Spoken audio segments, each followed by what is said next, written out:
Adab, you're watching Awaz The Voice, and I am Yasmin Khan. In today's special interview, we have been joined by a very special guest who is an author, a social worker, and also an artist. We have been joined by Rubul Nagi. Thank you so much, Rubul, for sparing your time for this interview. Thank you so much. Pleasure's all mine. Most among us already know about your work and the kind of work you have done in Bombay. But थोड़ा शुरुआत से शुरू करते हैं. You have been born in Jammu Kashmir, 1980s की बात है. तो ये जो ट्रांजिशन शुरू हुआ from Bombay to London, इसके बारे में थोड़ा बताएं. देखिए, मैं हमेशा कहती हूँ कि एक शहर, एक स्टेट नहीं, पूरा देश हमारा है. Being the daughter of the soil, born in Jammu. मेरे फादर आर्मी में थे, तो हम कभी एक टाइम पे यहाँ नहीं रहे. हम साल में 2 बार छुट्टियों में आते थे, side of Kashmir and side of Jammu, जहाँ पे हमारी फैमिली थी, मेरे ग्रैंड पेरेंट्स थे. तो कहीं ना कहीं वो बोलते हैं ना, आपकी जो मिट्टी है आपको वापस खींच लेती है. और जब रूबल नागी आर्ट फाउंडेशन को हमने शुरू किया 15 साल पहले, तब हमारे मैप में हमेशा था कि I go back to my state and do something there.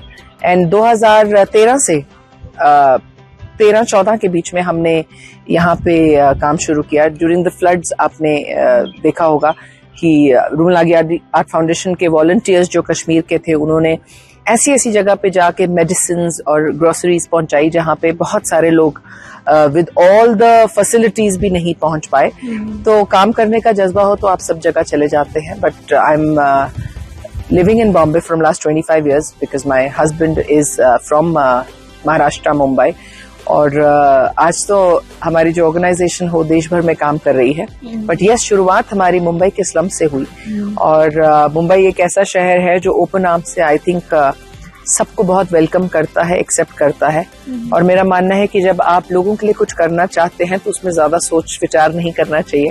When you want to do something for people, don't think, don't plan, just do it, and that's how the journey started. Okay. आपका जो बॉम्बे का सफर रहा है, slums में आपने काम किया है, जिसमें ब्यूटिफिकेशन, आर्ट रिलेटेड काफी चीजें हुई हैं. तो एग्जैक्टली कौन सा ऐसा मोमेंट था जब आपको लगा कि नहीं, now I should focus on Kashmir? देखिए, मुंबई में हमने बहुत सारे इनिशिएटिव्स को लॉन्च किया. जब फाउंडेशन बनी, फाउंडेशन के 5 साल रजिस्टर होने के पहले से मैंने सोशल वर्क शुरू कर दिया था. आर्ट की मेरी exhibition, being an artist, being a sculptor, I was exhibiting all over the world. I did lot of commission artworks for 5-star hotels, to corporates, to celebrity homes, to everywhere. Public art we started by Mumbai Beautification so many years back. और मुंबई में हमने जब paint Dharavi initiative को launch किया था, जो सिर्फ beautification के ऊपर फोकस कर रहा था, और उसमें मैं 100% ऑन ग्राउंड काम कर रही थी. तब मैंने देखा कि हमारे स्लम्स में सिर्फ केवल ब्यूटिफिकेशन की जरूरत नहीं है, उससे ज्यादा जरूरत है. We want to talk about children education, we want to talk about empowering of women, we want to talk about hygiene, sanitation, less use of plastic, waste management, toilet use. ये छोटी छोटी चीजें जो है वो आज अगर आप देखेंगे कि वर्ल्ड लेवल पे डिस्कस हो रही हैं, यूएन में हर मीट में ये बातें होती हैं. तो इतने साल पहले 2016 से जब हमने ये प्रॉब्लम्स को देखा बस्तियों में, स्लम्स में, तो हमने कहा कि अब हमें एक स्टेप ब्यूटिफिकेशन से आगे लेना है. तो हमने मिसाल मुंबई को 2018 में लॉन्च किया from one of the slums in Maharashtra, Mumbai. और वो 1 साल के अंदर मिसाल इंडिया बन गया, बिकॉज जब उसको हमने ऑनलाइन डाला, हमारे डालने के पहले जो भी सीलिंग से क्रॉस करता था वो एक पहाड़ी देखता था कलरफुल, तो कहते थे कि ये पोर्तोफिनो के स्लम्स के जैसा लग रहा है. All the celebrities started talking about it. तो I think उससे people started to know more about the initiative, and फिर हमने अपने सोशल मीडिया पे उसे डाला, तो वो मिसाल इंडिया बन गया. क्योंकि हमने इसको उस समय, मुझे याद है, मोर देन 23 स्टेट्स में रेप्लिकेट किया. और जब आप एक इनिशिएटिव जो ब्यूटिफिकेशन से शुरू होके empowerment in real sense, on ground, impact oriented होता है, तो उससे बहुत सारा बदलाव आता है. Colours will fade in few years, रंग कुछ सालों में फेड हो जाएंगे. बारिश है, धूप है, अलग अलग मौसम है, लेकिन जो बदलाव, जो पॉजिटिव चेंज हम क्रिएटिविटी, आर्ट के माध्यम से वहां के लोग, रहने वाले लोगों के मन में और दिमाग में लाएंगे, वो हमेशा स्टे करेगा. एंड वो चेंज था जिस भी बस्ती में हमने काम किया, we made sure 100% kids of that बस्ती, that slum, that area went to school. कहीं ना कहीं अगर कुछ छूट गया है, ड्रॉप आउट्स हो गए, तो हम गैप ब्रिज करें और बच्चों को बताएं कि पढ़ना क्यों जरूरी है. You know, you will not believe, first 2 years when I decided that I want to do social work full time, मुझे 2 साल लगे पेरेंट काउंसलिंग में, बिकॉज माँ बाप बोलते थे मैम पढ़ा के क्या होगा, बच्चों को, हमारे 10-12 साल के बच्चे हो गए, 9 साल के बच्चों के अभी कमाने लायक हो गया, आप इनको भेजिए कम करने के लिए. And I used to tell them कि आपको पता है there is something called child labour, ये लीगल नहीं है, आपको नहीं करना है. नहीं नहीं मैम, कौन देखता है, कौन पूछता है, हम कर लेंगे. So you know that mind set to change कि नहीं, आप मुझे अपने बच्चों के 10 साल दे दीजिए, 12 साल दे दीजिए, let them at least study till 12. क्योंकि आप जब 10वीं पास कर लेते हैं, 12th तक आ जाते हैं ना, तो फिर आप में कहीं ना कहीं हो जाता है मैं ग्रेजुएशन भी करूं. And I have seen so much of transformation in mind of children कि नहीं, no now we want to wear a white collar job, ma'am we want to do a white collar job. So वो transformation मिसाल initiative से हमने देखा. And then फिर हमने learn and earn को किया, महिला सक्षम योजना किया, स्टूडियो सक्षम को लॉन्च किया. तो चेन ऑफ इनिशिएटिव्स हैपेंड. 2013-14 से हमने कश्मीर में शुरू किया काम, और 2017 से I started full time focusing on Kashmir. Jammu में हमने मिसाल जम्मू को भी लॉन्च किया. बट मेरा फोकस, मैं हमेशा कहती हूँ, लोग कहते हैं कि मैम आप कश्मीर में ज्यादा फोकस करती हैं, तो मैं उनको कहती हूँ कि कश्मीर की लड़कियों ने मुझे खींच लिया यहाँ पे. मतलब अगर मैं उनसे कभी एक ड्राइव में बात करती हूँ, तो ऐसा नहीं है कि हम ड्राइव करके चले जाते हैं, वो आगे 6 महीने का प्लान मुझे दे देती हैं कि मैम नेक्स्ट मंथ हमें ये करना है, नेक्स्ट मंथ ये करना है, यहाँ सेंटर करना है, यहाँ कंप्यूटर क्लास करनी है, यहाँ पे हमें एजुकेशनल सेंटर करना है. सो दे plan for me.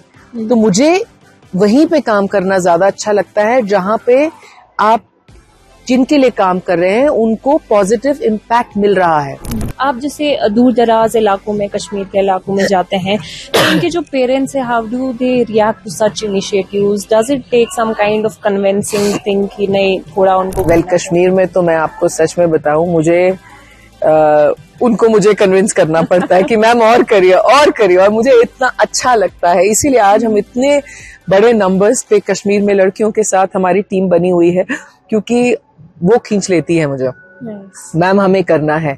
But other states, yes, we had to do big time convincing to parents, to their families कि नहीं, you know, this is what we should be doing. So Kashmir से तो of course बहुत प्यार मिला है. Well, you are a very famous artist, or I must say the first artist who was invited to Rashtrapati Bhavan in 2017 to exhibit some of your work. So as far as art is concerned, क्या लगता है कितने challenge artist को face करना पड़ता है, specially in India? अगर आप अब की बात करें तो हम कहेंगे कि इंडियन आर्टिस्ट आज वर्ल्ड ओवर में, everywhere in the world, they are auctioning, their art is appreciated, and we have some of the legendary artists, not one or two, I mean big number of artists जो आज बहुत expensive हैं उनकी paintings, and they are doing amazingly well. और जहाँ तक difficulties की बात है, I think it's not just the art, it's in every profession. ऐसा मुझे नहीं लगता कि कोई भी profession है जिसमें आप कहें कि हमने बस डिग्री ले ली and you have a red carpet for you. But हमारे जो आज के आर्टिस्ट हैं, मैं उनको हमेशा यही कहती हूँ कि पहले अपना आर्ट वर्क बनाएं, फिर गैलरी बुक करें, then you exhibit, not the other way around कि अब हमने गैलरी बुक कर दिया है, शो की डेट आ रही है, फटाफट पेंटिंग करें. बिकॉज उस काम में और आपके उस काम में जमीन आसमान का फर्क है. Because art is all about expressing yourself. Art is all about you're inspired from some part of your life or some travel that you've done or some incident that you want to portray on your canvas. It's your expression that you want to give to public. So वो बहुत जरूरी है, and that is the difference between commercial art and fine art. तो वो line हमें कभी break नहीं करनी चाहिए. और राष्ट्रपति भवन का शो हमारे जो फॉर्मर प्रेसिडेंट थे श्री प्रणब मुखर्जी जी, तब मैंने वहाँ पे किया था और उन्होंने मेरी एक पेंटिंग लेके राष्ट्रपति भवन के म्यूजियम में भी लगाई थी. And I think he was, because I am an abstract artist, और he is probably one of those finest people जिनसे मैं मिली हूँ, ऑनरेबल प्रेसिडेंट, जिन्होंने पेंटिंग देख के मुझे बंगाली में कहा कि खूब भालो स्ट्रोक्स, खूब भालो कलर, मतलब बहुत अच्छे स्ट्रोक्स और बहुत अच्छे कलर्स आपने किए हैं. और वो पेंटिंग को उन्होंने नरेट कर दिया जो मैंने पेंट किया था। आप जब एक चेहरा बनाते हैं, एक पेड़ पौधा कुछ बनाते हैं, तो आप समझते हैं, आपको समझ में आता है, लेकिन एक एब्स्ट्रैक्ट आर्टिस्ट उस समय क्या फील कर रहा है और क्या कलर्स के माध्यम से आपको डिपिक्ट कर रहा है, ये बहुत कम लोग समझते हैं। You know, you appreciate nice painting and then you ask the artist कि ये क्या है। बट उन्होंने अप्रिसिएशन के साथ साथ, मुझे ऐसा लगा, मुझे जब मैं उनके साथ बैठी थी, कि उन्होंने मेरे पेंटिंग को इतने अच्छे से समझा और मुझे बताया कि मुझे ऐसा लगा कि you know he is connected to my painting, my art instantly. So I was really, really honored and I'm so thankful.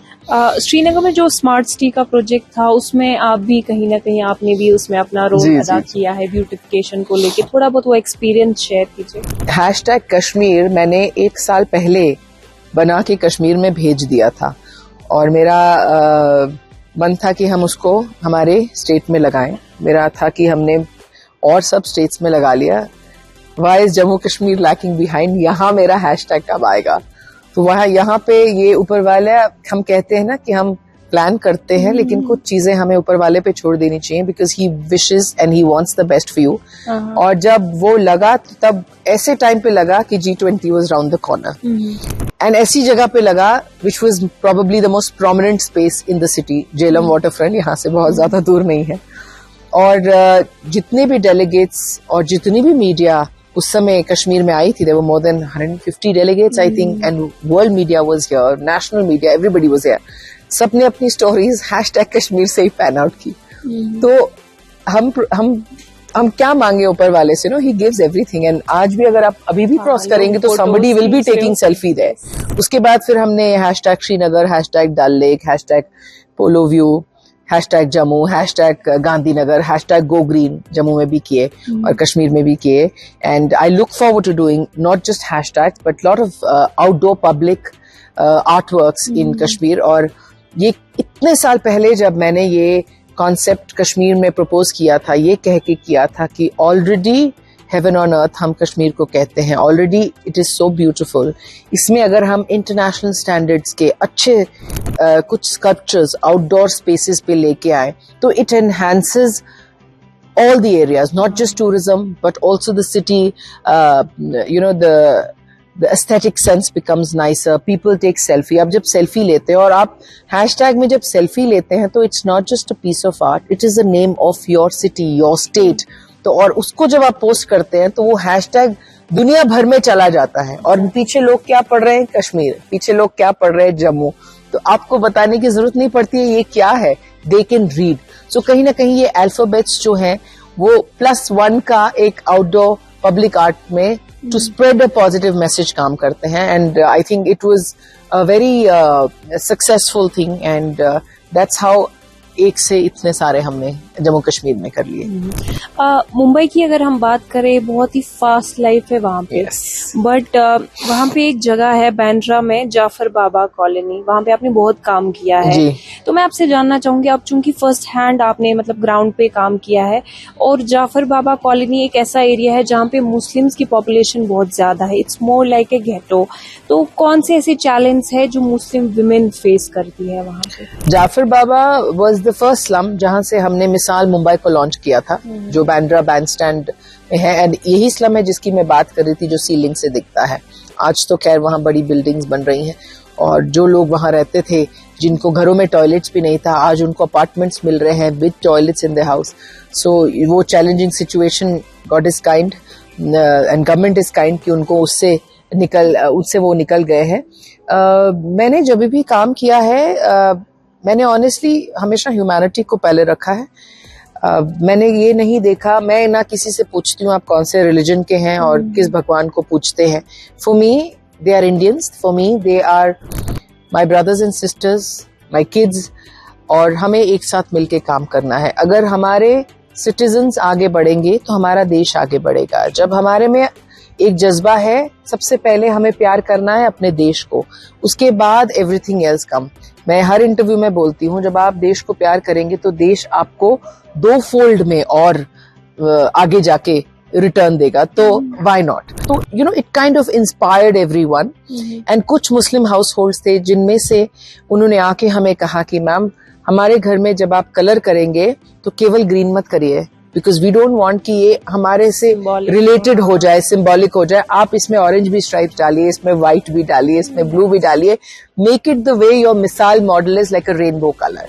And जितने पंडित फैमिली थे उन्होंने आके बोला मैम ग्रीन तो हमारे आपको घर में जरूर डालना है. सो ये unity, you know, this love for each other is something our country stands on.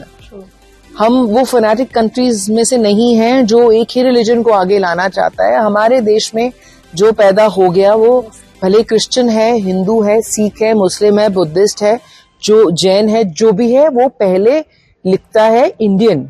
हम पहले इंडियन हैं, उसके बाद हमारी पहचान हमारे रिलीजन से होती है. सो आई थिंक ये प्यार मैंने खाली मुंबई में नहीं, कश्मीर में नहीं, हम बिहार गए हैं, तेलंगाना गए हैं, नॉर्थ ईस्ट गए हैं, एनसीआर में हमने काम किया है, हरियाणा में काम किया है, गुजरात में काम किया है. This love I have seen everywhere. So जब मुझे लोग, जब मैं अब्रॉड जाती हूँ, बोलते हैं कि आपको लग रहा है इंडिया में बहुत हिंदू मुस्लिम हो रहा है, तो मैं बोलती हूँ नो, ये वो बात, ये नैरेटिव वो लोग फैलाते हैं जो ऑन ग्राउंड काम नहीं करते हैं, जिनको इससे बेनिफिट मिलता है. लेकिन आप अगर आके हमारे स्लम्स में, हमारे गांव में बैठेंगे ना, आप बता नहीं पाएंगे इनमें हिंदू कौन है, मुस्लिम कौन है.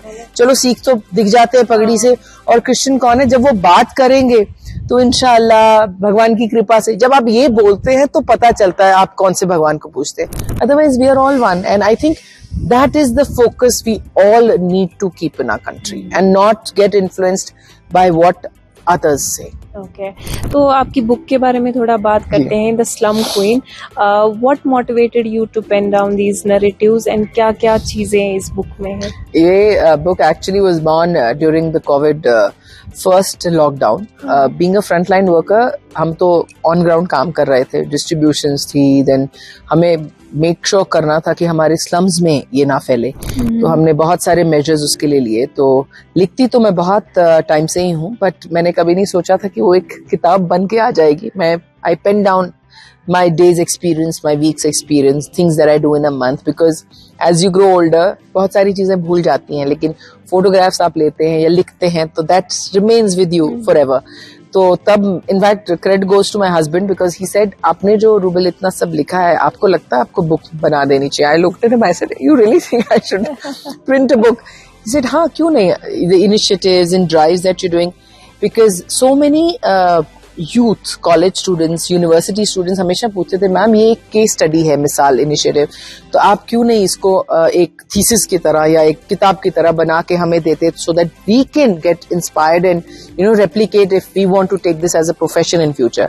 सो that is the time I put down things together. 2 साल लगे मुझे इसको कंप्लीट करके कंपाइल करने में, क्योंकि मैं, हमारा जो लास्ट चैप्टर है उसको भी, जो कोविड का हमारा काम था, उसको भी इसमें डालना चाहती थी. So and we launched it in from Delhi in 2 years बैक, and book is done extremely well. I am very happy. अभी तक बुक रीडिंग चल रही है. मैं 10th Feb को IIT कानपुर में भी बुक रीडिंग कर रही हूँ with all the IIT students.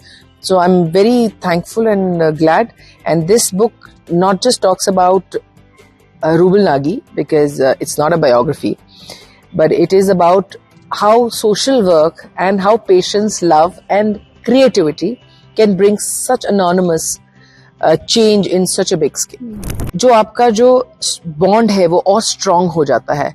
So I think when we bring the minorities into the forefront and bring and uplift them, तो वो bond हमारे साथ जुड़ता है, stronger हो जाता है, और जब एक दूसरे के साथ bond जुड़ता है तो देश और strong हो जाता है. So हमें we are stronger together.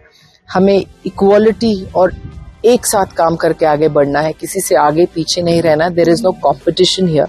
हमें एक साथ चलना है as Indians, as brothers and sisters of each other. And I think बहुत सारी ऐसी अभी न्यू इनिशिएटिव्स हैं, ड्राइव्स हैं जो हम प्लान करेंगे. अगेन नॉट जस्ट माइनॉरिटीज के साथ, but everybody is welcome to come and join us. Nice. This is really inspiring, and we wish you best of luck for the future. And thank you so much for sparing your time for this interview. Thank you so much. So good to see you. Thank you.